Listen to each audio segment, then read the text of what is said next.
Alright guys, welcome back to the channel. This video comes from a channel called Reeling in the Years 66 and it's titled Donald Trump Interview 1980, Rona Barrett, Reeling in the Years Archives. Now it says that this was unaired, so I don't know if anyone who's older saw this in the day. I don't know, but it's been on YouTube for a while.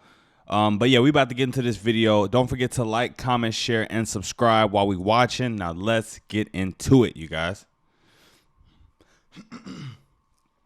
You are a mover, you are a doer.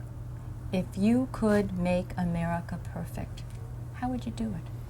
Well, I think that America is a country that has tremendous potential. I think that much like the mind, I think that America is using very little of its potential. I feel that this country with the proper leadership can go on to become what it once was. And I hope, and certainly hope, that it does go on to be what it should be. What should it be?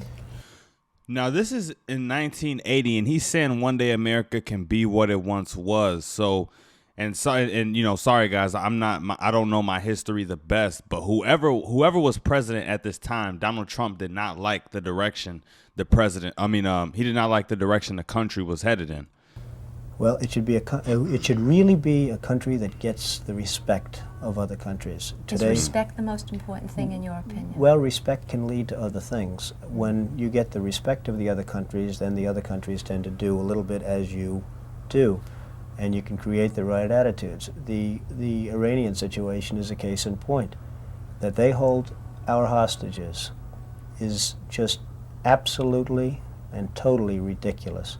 That this country sits back and allows a country such as Iran to hold our hostages, to my way of thinking, is a horror. 1980, I wasn't born, right? But I've known Donald Trump since I was a kid, you know what I'm saying? He honestly sounds the same.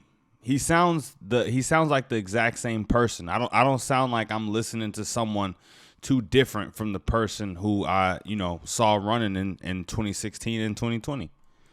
And I don't think they'd do it with other countries. I honestly don't think they'd do it with other countries. Obviously, you're advocating that we should have gone in there with troops, etc., and brought our boys out. I absolutely feel that, yes. I don't think there's any question, and there's no question in my mind. I think right now would be an oil-rich nation, and I believe that we should have done it, and I'm very disappointed that we didn't do it. And I don't think anybody would have held us in abeyance. I don't think anybody would have been angry with us. And we had every right to do it at the time. I think we've lost the opportunity. For some people, the ultimate goal in life has been becoming the President of the United States. Would you like to be the President of the United States? I really don't believe I would, Rona, but I would like to see somebody as the President who could do the job. And there are very capable people in this country. I just want to point out, a lot of people that don't like Donald Trump will say things like, oh, he's always been a narcissistic, greedy, blah, blah, blah, whatever name.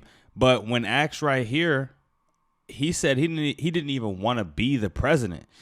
Someone who really does have a evil agenda, authoritarian, fascist, take over the world, I want all the power agenda. If you would have asked them if they wanted to be president, they would have said, yes, I want to be the president. I want all that power. He wasn't even sure that this was something he wanted to do, even though back then I'm sure he had the resources to do so. But, he wasn't too eager about it. Most people who are capable are not running for office. Most men are frightened of politics today. It is a shame, isn't it? Yes. It is a shame. The most capable people are not necessarily running for political office, and that is a very sad commentary on the country. They had major corporations and they had this and that, but they are not running for political office. Why wouldn't someone like yourself run for political office? You have all the money that you possibly need. You've accomplished a great deal, even though you are only 34. I know there's a lot of things that you possibly can do in the years ahead. Why wouldn't you dedicate yourself to public service? Because I think it's a very mean life. I would love and I would dedicate my life to this country, but I see it as being a mean life, and I also see it as somebody with strong views and somebody with the kind of views that are maybe a little bit unpopular, which may be right, but may be unpopular, wouldn't necessarily have a chance of getting elected against somebody with no great brain but a big smile. And that's a sad commentary for the political process. Wow. Television, in a strange way, has ruined that process, hasn't it? He almost predicted his future. He said it'd be a mean world. And he said that someone with a nice smile can beat someone with great intentions. It's hurt the process very much. I mean, the Abraham Lincolns of the world. Abraham Lincoln would probably not be electable today because of television. He was not a handsome man, and he did not smile at all. He would not be considered to be a prime candidate for the presidency, and that's a shame, isn't it? But if all the men are like you, then when are we going to get somebody who might be good? I don't know. I hope it's around the corner, but I don't know. I really don't know. What I would like to be involved in is... I'm going to just say something as well. If I would have heard this before he ran, whether it had been 2016, 2020, I would have voted for him, no doubt. No doubt. Trying to help choose somebody or working with a group of people whereby they put up a candidate who would be acceptable to be a presidential, to be the president. The country, if we had the one man, and it's really not that big a situation. People say, well, what could anybody do as president? The one man could turn this country around. The one proper president could turn this country around. I firmly believe that. If you lost your fortune today, what would you do tomorrow? Maybe I'd run for president. I don't know.